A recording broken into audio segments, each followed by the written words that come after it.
¿Cómo están ustedes? Soy el ingeniero agrónomo Eduardo Sierra, especialista en agroclimatología. Ante todo, les voy a desear feliz primavera, porque la primavera está empezando justo hoy, 22 de septiembre de 2025, a las 15:19 hora oficial argentina, o si ustedes prefieren, a las 18:19 hora internacional de Greenwich, ¿verdad? Vamos a hablar en esta entrega de nuestro programa de la perspectiva hídrica estacional para esta campaña, que está generando muchas ansiedades. Ahora les voy a explicar por qué. Fíjense, acá tenemos la tormenta de Santa Rosa, que en realidad este gráfico no logra reflejarla en toda su magnitud, ¿no? El foco estuvo acá.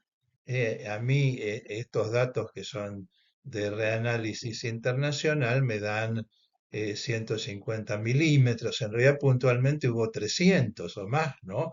Pero esto no lo da este gráfico porque la grilla, el píxel de la imagen satelital es de 50 kilómetros por 50 kilómetros y esas tormentas son muy focales.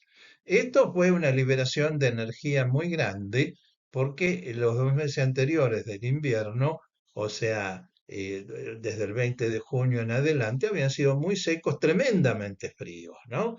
Y Santa Rosa fue precedida por un par de días cálidos, llovió intensamente y después ya estamos en esta primavera tan linda que han sido estos últimos días, ¿no? Lo que viene a ser la primera quincena de, de septiembre, ya entrando ahora con este informe en la segunda quincena, ¿verdad? Esto dio una muy buena señal, repuso la humedad de los campos, alguna gente dijo salvó la cosecha, yo no sé si tanto, pero fue muy oportuno y sobre todo dio una imagen de esperanza. Lo que pasa es que estas cosas siempre tienen algún efecto colateral negativo y los que pagaron el pato fue la gente de la cuenca del Salado, ¿eh? Porque no tanto porque le llovió en la cuenca del Salado, ¿verdad? Este verde es entre 50 y 75 milímetros, sino porque los 300, 200 que cayeron acá escurrieron hacia el bajo. Estos son terrenos más elevados, estos también, por eso esto es una especie de depresión, la cuenca del Salado. Y le va el agua que viene de los altos, de los bajos. Las obras que se han hecho son totalmente contraproducentes, porque si yo tengo esto inundado y hago un canal para arriba, no se va a ir el agua para arriba, pero va a bajar de arriba para abajo, ¿verdad? Esto, si uno quisiera drenarlo, tendría que tener unas bombas monstruosas, ¿no? Que lo drenen. Y pagó la gente de acá. Toda este área grisada en celeste es lo que está afectado. Según Carvapa hay 1,5 millones de hectáreas afectadas, 500.000 grave, 500.000 intermedio, 500.000 leve, ¿verdad? O sea, 1,5 millones de hectáreas. Esto pesa en la producción global del país un poquito, pero no mucho porque no está la agricultura allí. La agricultura está más aquí en zona núcleo, ¿verdad? Esta es una zona que tiene mucha ganadería, esta parte Saladillo, todo esto es la zona de cría. Y aquí hay agricultura un poquito, hay bastante, digamos, pero no es el plato principal del país. Así que esto no afecta, digamos, globalmente a nuestra expectativa de producción, pero perjudica a mucha gente que cada vez está más perjudicada porque no solo las obras están mal hechas, mal diseñadas, además están mal mantenidas, lo cual agrava todo. Bueno, y aquí vamos. Tenemos que temer que sigan estas tremendas lluvias tipo Santa Rosa, que después de Santa Rosa hubo varios episodios no tan fuertes, pero fuertes. En realidad no tanto, porque acá tenemos cómo esperamos que evolucione el Pacífico, o sea, el niño, la niña. Fíjense que aquí tienen una escala de anomalía de temperatura de la zona niño 3,4, que es el Ecuador y 180 oeste, o sea, la línea internacional de cambio de fecha. Y fíjense la escala de una anomalía cuando el Ecuador está 0,8 grados por encima de su temperatura normal, estamos en el Niño. De más 0,8 a 0, neutral frío, de 0 a menos 0,8, perdón, neutral cálido aquí, de 0 a más 0,8, neutral frío de 0 a menos 0,8, y la niña por debajo de menos 0,8. Desde abril que venimos transitando el neutral frío. Ustedes me dicen, ¿y por qué llovió tan bien en otoño? Y porque ahí no hace efecto el enfriamiento del Pacífico, ¿verdad? Porque el sol en realidad está en el hemisferio norte, ¿no? Después, durante el invierno sí hizo efecto. Invierno frío y con lluvia un poco inferiores a lo normal, hasta justamente que la tormenta de Santa Rosa, aquí sobre fin de agosto, ¿no? Y ¿qué ocurre? A pesar de que la tormenta de Santa Rosa fue muy fuerte, no indica tanta continuidad, porque ¿qué ocurrió? Ahí se liberó toda la energía que se había acumulado en la atmósfera durante el invierno, que estaba bloqueada, se largó toda junta, pero un poco como que la naturaleza gastó sus cartuchos, ¿no? Ya no tiene tanta pólvora. Y fíjense que los australianos que suelen pegarla con esto dicen, miren, muy posiblemente octubre y noviembre estemos en la niña. Y después la primavera en el neutral. De vuelta, octubre y noviembre la niña no tiene efecto. No, no juzguemos por la niña. Va a pesar mucho más en la temperatura del Atlántico. Y sí, ya diciembre, enero, febrero, ahí pesa la niña. La niña justamente empieza a pesar en noviembre, pesa en diciembre, pesa en enero y cuando es una niña fuerte pesa en febrero, que ya ahí es cuando produce las bajas grandes de producción. Pero esto, fíjense que eh, no vamos a estar en la niña en diciembre, enero y febrero. Tampoco vamos a estar en neutral cálido ni en niño. ¿Esto a qué apunta? Hay una temporada con lluvias un poquito irregulares, porque al estar frío el Pacífico, las lluvias van a ser irregulares, tal vez un promedio un poquito bajo lo normal, con tormentas localizadas, o sea que lamentablemente la cuenca del Salado le va a seguir llegando agua, pero una situación más bien intermedia, como para una buena cosecha. O sea, esto ya se los adelanto ahora. Y bueno, ¿y cómo viene el mes a mes? Fíjense, esto es octubre. Bueno, de octubre, las lluvias realmente generosas las representamos en celeste. ¿eh?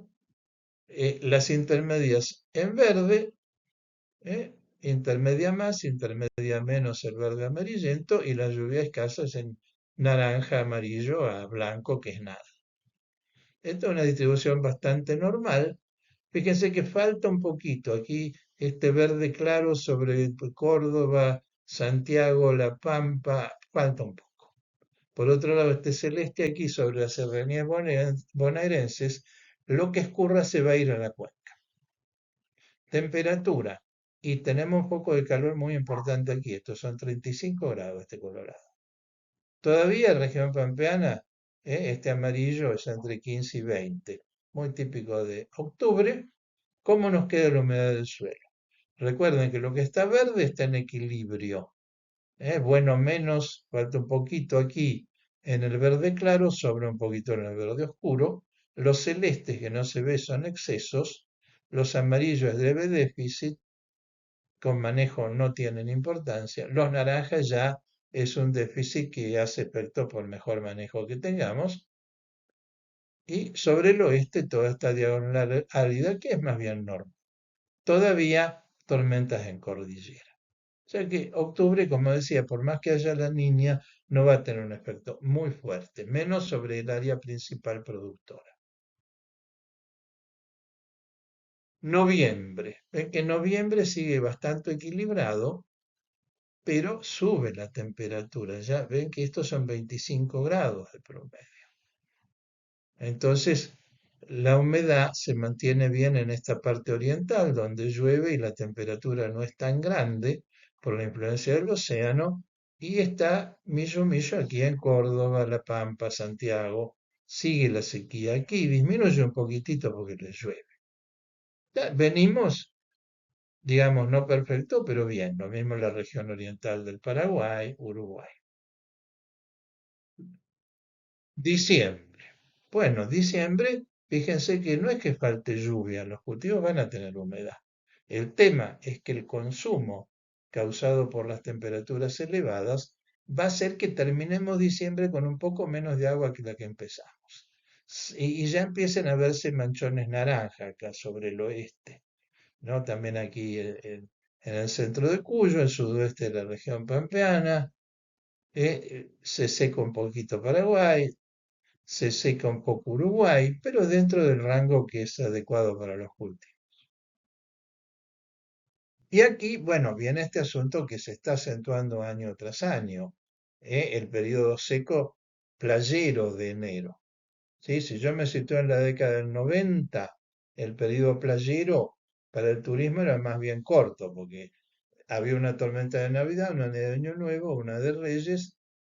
5 o 6 de enero empezaba el tiempo seco y caluroso para ir a la playa. 28, 29 de enero venía una tormenta. O sea que prácticamente eran menos de 3 semanas el periodo de estrés. Y después que empezó, a partir de 2007-2008, que empezó a bajar la lluvia. Y desapareció la tormenta de Reyes y ya la lluvia empezó a principios de febrero. Seguimos avanzando en el ciclo, en la fase seca. Dejó de haber tormenta en el mes de, perdón, fin de año y ya volvía la lluvia 5 o 6 de febrero. Y estos últimos años, ¿qué ha pasado? Empieza la sequía en Navidad y se extiende hasta casi 15 de febrero. ¿Eh? No es que produzca desastres, produce mermas de rendimiento. Y aquí ya se ve que en diciembre está empezando eso. Y fíjense que enero se marca más. Sobre todo, fíjense aquí, las lluvias le fallan mucho al oeste, al sudoeste de la región pampeana, y llama la atención que le fallen a la zona núcleo, aparte de la zona núcleo de Cuyo. Aumenta el calor, aquí ya tenemos 25, 30, y sigue disminuyendo un poquito. Terminamos enero con menos humedad que la teníamos al principio en todas partes. Y en algunos lugares como Córdoba, ya, o La Pampa o oeste de Buenos Aires, con déficit que ya se llevan kilos, ¿no? Lo mismo acá entre Entre Ríos y el norte de Santa Fe. Febrero, mes crítico. Fíjense que vamos a tener un febrero que va a dar dolores de cabeza, porque aquí también se rompe el bloqueo, ese bloqueo que hay en enero se rompe. Entonces, ¿qué nos están avisando los modelos? Tengan cuidado porque aquí se viene otra Santa Rosa y la marca peor que la que tuvimos el 30 de agosto. ¿Qué representa esto? Y bueno, acá le llueve un montón. Puede venir justo a tiempo para evitar pérdida de kilos. Si, si llega el 1 de febrero, va a ser excelente, si llega el 7 va a ser bueno, si llega el 15 va a ser regular, pero llega. Ahora, también esta es la condena a la cuenca del Salado, porque lo que llueve acá se le va a ir de lleno un escurrimiento muy grande a la cuenca del Salado. Sigue el calor, fíjese que se nos mete en los 35 grados. Y por eso lo que se recupera, fíjense, es zona núcleo. Y hay tremenda cantidad de áreas con déficit importantes, incluyendo la región oriental del Paraguay, Boquerón. Salta se salva bastante, ¿eh? Y así seguimos a marzo. Bueno, marzo se recupera bastante la lluvia, salvo en esta área sudoeste que está condenada, porque es donde más ha bajado la lluvia. No se ven, por suerte, grandes excesos que puedan volverse a ir a la cuenca del Salado. Baja bastante la temperatura, se recupera la humedad, no al óptimo, pero este foco aquí seco que es semipermanente, recién por ahí por abril se recupera. Que justamente veamos el mes de abril, fíjense todo celeste, toda esta zona muy linda, lluvias, baja la temperatura, se recupera la humedad en todas partes, pero fíjense que esto sigue. Y esto es algo que se está estableciendo como semipermanente, ¿verdad? Así que hay que tenerlo en cuenta. Bueno, con esto terminamos la perspectiva. Esto es muy general, pero justamente se lo mostramos para que ustedes vean la situación general y juzguen si necesitan un estudio más particular, más detallado.